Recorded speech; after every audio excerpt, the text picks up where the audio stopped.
हद गई विषया नहीं समाए। कहे कबीर सुनो भाई साधो हद तज बेहद जाए। कहे कबीर सुनो भाई साधो हद तज बेहद जाए।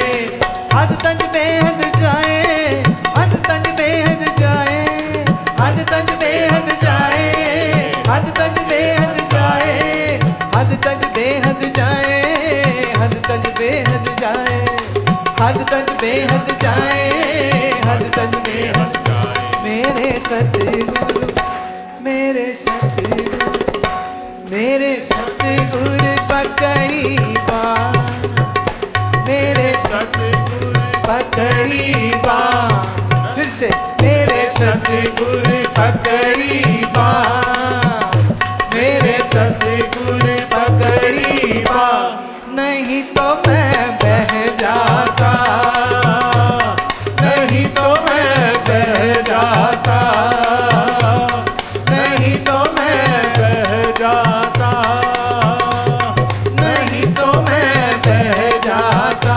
मेरे सतगुरु पकड़ी बाँह, मेरे गुरु पकड़ी बाँह, मेरे सतगुरु पकड़ी बाँह, मेरे सतगुरु पकड़ी बाँह। नहीं तो मैं बह जाता, नहीं तो मैं बह जाता, नहीं तो मैं बह जाता, नहीं तो मैं बह जाता। मेरे सतगुरु पकड़ी बाँह, मेरे सतगुरु, मेरे सतगुरु, मेरे सतगुरु, मेरे सतगुरु, मेरे सतगुरु, मेरे सतगुरु पकड़ी बाँह। नहीं तो मैं बह जाता, नहीं तो मैं बह जाता, नहीं तो मैं बह जाता, नहीं तो मैं बह जाता, नहीं तो मैं बह जाता, नहीं तो मैं बह जाता, न जाता, नहीं तो मैं बह जाता, नहीं तो मैं बह जाता, नहीं तो मैं बह जाता। मेरे सतगुरु पकड़ी बाँह, मेरे सतगुरु पकड़ी बाँह।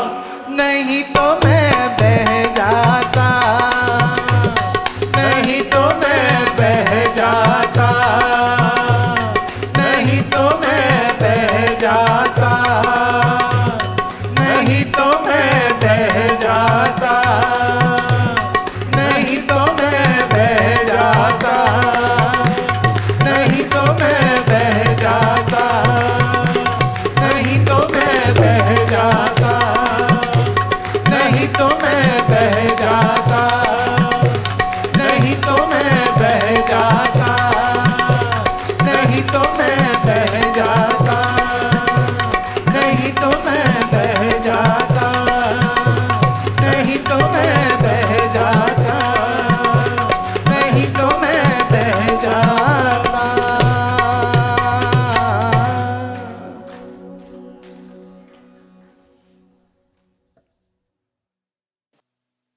कबीर साहब का 500वां जन्म उत्सव है, इसलिए आज के सत्संग की शुरुआत कबीर जी के इस पद से कर रहे हैं। पूरे 500 वर्ष हुए इस महात्मा को, इस महापुरुष, इस ब्रह्मवेत्ता को अपने सुंदर पर कर्कश, गहरे पर सरल, तीखे पर बहुत मीठे वचनों के साथ एक क्रांति ला दी थी। एक ऐसी नई सोच, एक ऐसी नई विधा में समाज को लाके खड़ा किया, जहां जब तक गुरु से न मिले थे तो लोग कहते थे कौन जात हो, ब्राह्मण है, कौन जात हो, क्षत्रिय है, शूद्र है। पर गुरु को मिलते ही कागा से हंसा हुए। एक तो हम कौए न रहे, अज्ञानी न रहे, हंस हो गए। जात वर्ण कुल खोए, अपनी जाति, अपना वर्ण और अपना कुल, तीनों हमने खो दिए। मैं आपसे ही पूछती हूँ, आपके घर में जो काम करने आती है, जब आप चाय पीते हो तो उसको भी ठीक वही कप में देते हो जिसमें आप पीते हो, या उसका कप अलग टॉयलेट में रखवाया होता है?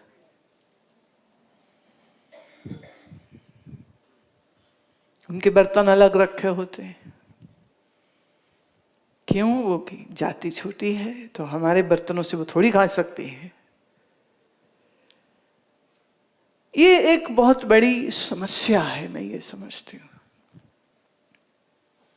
और इस देश की सबसे बड़ी भूल ये हुई कि उन्होंने वर्ण के साथ, जाति के साथ एक चीज जोड़ दी कि जहां जन्मे तुम वो हो गए। ब्राह्मण के जन्मे तो ब्राह्मण, शूद्र के जन्मे तो शूद्र हो। जबकि हमारे ऋषियों ने जब इसकी एक क्लासिफिकेशन करी थी तो वो कर्म और एटीट्यूड्स के साथ की गई थी। शिक्षा लेना, शिक्षा देने का जिसका विचार हो, ग्रंथ पढ़ना, ग्रंथ पढ़ाना में जिसकी रुचि हो, सात्विकता में जो जीता हो, अनुशासन नियम से दान धर्म करते हुए जो जिए, बोले वो ब्राह्मण है। और जिसे शिक्षण में नहीं, हथियार चलाने में रुचि हो, रक्षा सुरक्षा की बात हो, शरीर को बलिष्ठ रखता हो, मन में भय न रखता हो, और कोई मुसीबत आ जाए जानवर के रूप में या आदमी के रूप में या सेना के रूप में, और वो खड़ा है, लड़ने के लिए तैयार है, ऐसा गुण जिसमें देखा उसे कहा तुम क्षत्रिय हो। और जिसे दूसरों की सेवा करने में आनंद आता हो, वो शूद्र है। किसी को खाना पकाने में मजा आता है, किसी को खाना खिलाने में मजा आता है, किसी को सामान खरीदने में मजा आता है, और किसी को नई नई रेसिपी क्या क्या हो सकती है तो ढूंढना, ये भी एक शिक्षा है, वो उसको ढूंढता है। But all services come under the category of शूद्र। जैसे कोई बार्बर की दुकान खोल ले, हेयर सलून खोल ले, मसाज पार्लर खोल ले, ब्यूटिशियन का कोई खोल ले, टेलरिंग का कोई खोल ले, बुटीक खोल ले, कपड़े बनाता हो, जूते बनाता हो, बैग बनाता हो, सर्विस है ये। मुझे स्मरण आता है महाभारत की एक कथा का, जब युधिष्ठिर ने अश्वमेध यज्ञ किया, आखिरी दिन संपूर्ण होने पर भोजन रखा गया। ब्राह्मण, साधु समाज सब आए थे। अब सबके भोजन जब निपट गए तो अब पत्तलें उठाने का समय आया। तो सब पांडव देख रहे हैं कि दास कहाँ हैं, नौकर कहाँ हैं, वो उठाएं। तो फिर दूसरी पंक्ति की तैयारी हुए। इतने श्री कृष्ण आए और उन्होंने फट से अपना पीताम्बर गले से उतारा, कमर में बांधा और आवाज देते हुए, अरे अर्जुन, ने युधिष्ठिर, इतनी बड़ी ये अवसर तुम छोड़ दोगे इसको? अरे महात्माओं की जूठी पत्तल उठाने का जो आनंद है, अर्जुन तू पागल है कि इसको छोड़ देगा? पर उसे कह नहीं रहे कि तू जाकर, वो खुद चले गए। और झटपट जब श्री कृष्ण स्वयं जूठी पत्तलें उठाते हैं, ऋषियों, महात्माओं और ब्राह्मणों के द्वारा छोड़ी गई, तो अर्जुन और युधिष्ठिर को भी ना चाहते हुए भीम, नकुल, सहदेव वो भी संग संग हो लिए और पत्तलें उठाते हैं। और श्री कृष्ण कहते हैं कि याद रखो पांडवों, आपके पूर्वजों को अगर राजपाट मिला तो वो इसलिए कि उन्होंने ब्राह्मणों की, ऋषियों की सेवा की थी। और जो ब्राह्मण और पूज्य ज्ञानी जनों की, योगी जनों की, महात्माओं की, तपस्वियों की सेवा नहीं करता है, वो अपने आप को बहुत बड़े पुण्य से वंचित कर लेता। सो कृष्ण स्वयं 16 कला संपूर्ण अवतार है, जो योगेश्वर है, जो एक स्वयं राजा है, जो द्वारकाधीश है, जो पीताम्बरधारी है, जो सुदर्शन चक्रधारी है, जो महात्माओं की सेवा करने से चूकते नहीं। क्योंकि सेवा का आनंद वो क्या है वो जानते हैं। कृष्ण पुण्य के लिए नहीं कर रहे हैं, कृष्ण आनंद के लिए कर रहे हैं। तो जो दूसरे की सेवा करने का सुख लए वो शूद्र, जो दूसरे को विद्या दान देवे ब्राह्मण। ब्राह्मण जिसकी भुजाओं में बल है, जिसका मंगल बड़ा उच्च का है, और लड़ने के लिए, रक्षा सुरक्षा करने के लिए शरीर और मन से जो बलवान है वो क्षत्रिय। मैं एक विचार पढ़ रही थी, एक बहुत बड़े इस देश के इंडस्ट्रियलिस्ट हैं, तो उन्होंने एक बात कही कि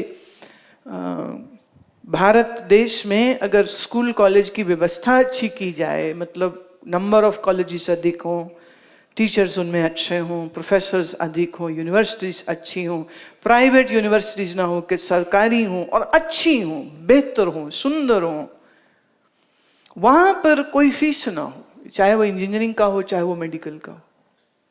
वैसे भी गवर्नमेंट इंस्टीट्यूशन में ज्यादा फीस नहीं होती नहीं है, लेकिन फिर भी आज की तारीख में एमबीबीएस की सीट के लिए डोनेशन तो 30 से 35 लाख रुपए की चल रही। 30 लाख दीजिए, सीट मिल जाती है। मुझे याद है एक बार ऋषिकेश में बिहार से थे वो, तो मैं जिस आश्रम में रुकी थी, मेरे बगल के कमरे में वो लोग थे, तो बड़ा संकोच करते करते वो मेरे दरवाजे तक आ गए। ये बात 84 की है, और वो कहते हैं, देवी जी हम दर्शन कर सकते हैं? वो मेरी साथ जो सेवा में थी, हरिमिलन की माँ थी साथ में, तो उसको पूछते हैं क्या हम दर्शन कर सकते हैं? बोले हाँ। तो कहते फिर ये खिड़की खोल दो ना, हम दर्शन कर लेंगे। अरे खिड़की से दर्शन कैसे करोगे? तो कहते नहीं हम अंदर नहीं आ सकते। क्यों? तो इतनी समझ तो अभी इसको भी थी। बोली ये क्या बात बोल रहे हो, आप आइए अंदर, जूता उतारो, चुपचाप अंदर आ जाओ। अंदर आ गए तो प्रणाम इतने दूर से किया मुझे, हम स्पर्श नहीं कर सकते। तो मेरे ये कान में बात आ गई थी, क्योंकि एक ही कमरा था और बहुत बड़ा तो था नहीं, और उनकी वार्तालाप मैंने सारी सुन ली थी। तो मैंने खुद से बोला, मैं क्यों प्रणाम कर रही, चरण नहीं छुएगी, पाँव नहीं पड़ती? तो मेरा मुंह देखे कि ये क्या बोल रहे हैं। अब आप जानते हो मैं किसी से पाँव नहीं छुआती, मुझे पसंद नहीं है, अच्छा नहीं लगता। लेकिन जिस भावना से वो लोग आए हैं कि हम अशुद्ध हैं और हम छू नहीं सकते, मैं प्रणाम नहीं करेगी। प्रणाम किया, रोने लग गए वो लोग। 7-8 महिलाएं थी, और फिर उन्होंने बताया कि कैसे उनके गांव में कोई बाई जी आई थी, वेदांत पे सत्संग करती थी, स्वामी गोविंद हरि जी की वो शिष्या थी। इसी आश्रम के नंबर 3 के जो गुरु थे उनके वो शिष्य थे।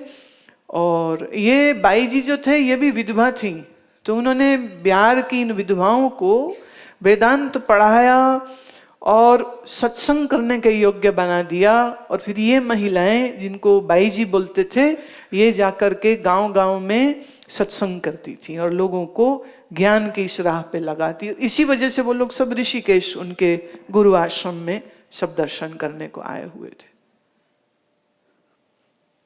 फिर एक ने हिम्मत करी कि हम कुछ सेवा कर सकते हैं। मैं हाँ, क्या करोगे? खाना बना सकते, मैं बनाऊं। रसोई उनकी थी, उन्होंने बनाया, खाना भी बनाया, उन्हें खाना भी बनाया। फिर उनकी हिम्मत और बढ़ गई, बोले थोड़ी चरण सेवा भी कर लें। मैंने कहा अब तो ये चौड़ी होती जा रही, क्या करें? मैं ठीक है। तो भोजन के बाद रात को वो फिर आ गई और कमरे में आकर के मेरे लगी पाँव दबाने। अब दबाने वाले 8 हमारे, मैं अकेली। तो अब तो दबाना भी मुश्किल हो गया था, और सबको लगा हम करेंगे हम करेंगे हम करेंगे। आपको क्या बताऊं, ऐसे पीछे हम तब। पर उनका भाव देख करके मैं चुपचाप पिसती रही। मैं कोई बात नहीं, गुरु होना कौन सा आसान काम है। फिर उनकी उस मानसिक अवस्था को बदलना आवश्यक था, उनकी उस सोच को बदलना आवश्यक था, और इसलिए जो भी कर सके उस समय पर वो सब किया। क्या मतलब होता है, ऐसा कैसे बोल दिया हम कर नहीं सकते? क्यों नहीं कर सकते? कबीर जी कहते कागा से हंसा किया, जात वर्ण कुल खोए। कबीर कह रहे हैं ना मैं हिंदू हूं, ना मैं ब्राह्मण हूं, ना शूद्र हूं, तो ये पाले हुए हैं। पर फिर भी वो कहते थे हमें क्या मालूम हम कौन है, हमें नहीं कुछ पता, बस इतना मालूम है कि ब्रह्म अग्नि उजियार। मेरे गुरु ने मेरे अंदर उस ब्रह्म अग्नि का उजियारा प्रकाश ला दिया है। कर्म काट कोयला किया, मेरे सारे पूर्व के कर्मों को काट के जला के कोयला बना दिया, फूक दिया है। मेरा लोभ मोह भ्रम सब जला दिया है। सतगुरु बड़े दयालु, मेरे गुरु जी कितने दयालु हैं। अज्ञानी भटकत फिरे जाति वर्ण अभिमान, अज्ञानियों का काम है भटकना, वो भटकते हैं। हम ऊंची जात, हम ऊंची वर्ण, पर सतगुरु शब्द सुनाइया भनक पड़ी मेरे कान। पर मैंने जब सतगुरु का शब्द इन कानों से सुना, भनक पड़ी। जैसे नाक में खुशबू की भनक होए, ऐसे कान में शब्द की भनक होए। और ज्ञान का शब्द गुरु के मुख से जो श्रवण किया, तो इन कानों के जरिए वो एक एक शब्द मेरे हृदय में उतर गया। और हृदय में उतरा तो हुआ क्या, माया ममता तज दई। न माया रही न ममता रही, तज छोड़ दिया। विषया नहीं समाये, अब इस मन में विषय की कोई जगह नहीं। विषय माने शब्द, स्पर्श, रूप, रस, गंध, ये 5 चीजों के वस्तु को हम विषय बोलते हैं। बोले अब इस कैसी भी वस्तु होए उसमें अब मन नहीं जाता। कहे कबीर सुनो भाई साधो, हद तज बेहद जाए। हद माने सीमा, शरीर की सीमा। पर हम इस शरीर की सीमा को छोड़ के बेहद में पहुंच गए। बेहद अर्थात अपने स्व में पहुंच गए, आत्म तत्व में। आत्मा की कोई सीमा नहीं है, आत्मा की कोई सीमा नहीं है, बेहद है। एक बड़ा सुंदर एक महात्मा लोग कहा करते, हद टप्पे सो अलिया, बेहद टप्पे सो पीर। हद मैंने पहली सीमा लांघी किसकी, देह की। जाति वर्ण अभिमान सब गया। तो इतनी कोई हद सीमा लांघ जाए तो वो अलिया होता है। हद टप्पे सो अलिया, बेहद टप्पे सो पीर। बेहद कौन है, मन। मन की क्या हद है, मन की बोलो क्या सीमा है। मन कहां से शुरू हुआ, कहां खत्म होता है। मन बेहद है, पर जो मन के पार गया सो पीर। और हद बेहद दोनों टपे ताका नाम फकीर। और जो शरीर और मन की सब सीमाओं को पार कर जाता है वो फकीर होता है। और साहब कह रहे हैं हम हे हद को पार किए हैं, बेहद में आ गए हैं। और ये इसलिए हुआ मेरे सतगुरु पकड़ी बांह, नहीं तो मैं बह जाता। किस में बहते, माया में, मोह में, लोभ में, अभिमान में, जाति वर्ण कुल परंपरा, किस किस नाम पे आदमी बह जाता है, किस किस नाम पे बह जाता है। हम बहे ही नहीं, क्योंकि बांह पकड़ ली उसने, संभाल लिया उसने, और ऐसा पकड़ा है, ऐसा मजबूत कर दिया है। अब तो माया भी डरती है सामने आने से। कैसे आवे सामने, जैसे अंधकार कभी सूर्य के सन्मुख नहीं आ सकता है, ऐसे अब अज्ञान की काली मां इस ज्ञानी मन बुद्धि के सन्मुख अब नहीं आ सकते। ये कितनी बेबाक बात बोल रहे हैं कबीर साहब,